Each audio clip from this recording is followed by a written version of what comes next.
Hello everyone, I'm Arushi and I'm the founder of Loomkath, a social enterprise based in India. I set up Loomkath a few years ago to preserve, protect and promote the fast vanishing and almost extinct handloom weaves of our country. Our first project, which we began in 2019, was centered around reviving the royal weave of Himroo. Himroo is a weaving technique that originated in the city of Aurangabad in western India somewhere around the 14th century. It developed as a result of the interaction of Persian weavers who migrated to that area with the local cotton weavers. So it's a beautiful fabric that has a base of cotton and silk motifs in a very Persian aesthetic woven on the surface. For centuries, it was a highly prized textile, both by nobility as well as, rich merchants and traders, because it was a prestige item.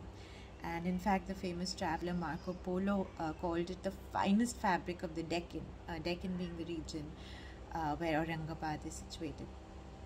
So there is a lot of history and heritage around this fabric. But when I began researching on it, to my dismay, I found that not a single handloom Himroo was being woven.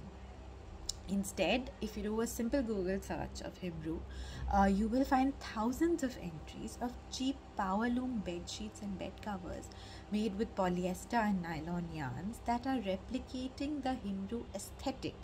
So they've sort of taken some of the motifs of Himroo, dumbed them down to suit the mill-made production, and are churning out these mass-produced goods under the name of Himroo.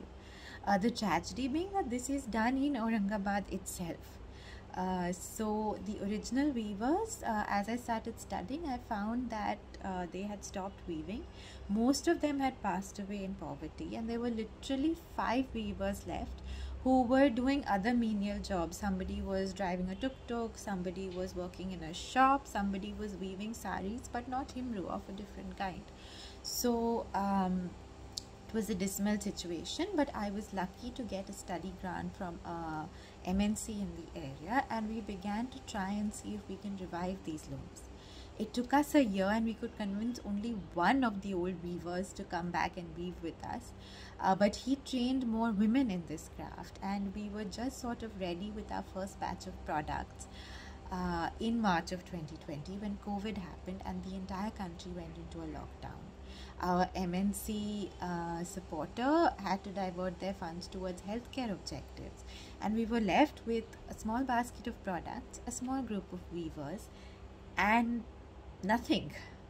So the challenge was, how do we sustain this craft that it's taken us a year to sort of even get to a phase 1 of products, where we were just beginning to reweave simple Himroo designs, not even the more complex ones. And really, at my wit's end, I just turned to Instagram and I posted the pictures of the products, the few that we had, I think all of 5 products, and the weavers who had made them, with an appeal to please pre-book your Himroo shawl with us, and we will use this money to support the weavers through the lockdown, and they will weave and send you your product when the situation improves. It was a sort of last ditch attempt. I wasn't sure what was going to happen, but to my surprise, we received a very encouraging and very supportive response from people whom we didn't know from all across the world. In fact, Shani and Joji placed one of the largest orders with us, and this enabled us to tide the weavers through. So what we called it, we ran the hashtag Kaam Not Daan, which means work, not donation. We are not asking for a donation, we're not asking for sympathy. We are saying that we will give you a beautiful product when the situation improves, but we just need to run the households of the weavers at this time. And once the situation did improve, we moved the looms close to where the weavers lived, because Aurangabad continued to have containment zones well into 2021. It was fairly severely affected by COVID, and moving the looms enabled us to restart production slowly. We were able to deliver all of the orders that had been pre-booked with us, and this led to many more orders, and it sort of kept the wheels turning to today, where we have been able to recreate some of the most complex Himroo designs, and we provide continuous work to all of our weavers, and slowly building different product lines to sort of ensure that this craft has a future.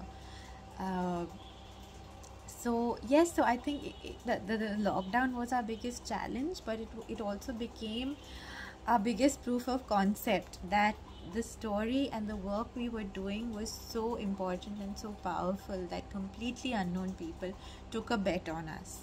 And I think that also developed a beautiful relationship with the weavers, because many of the ladies told us that their husbands didn't have work at this time, and it was this income from weaving that sustained their entire household.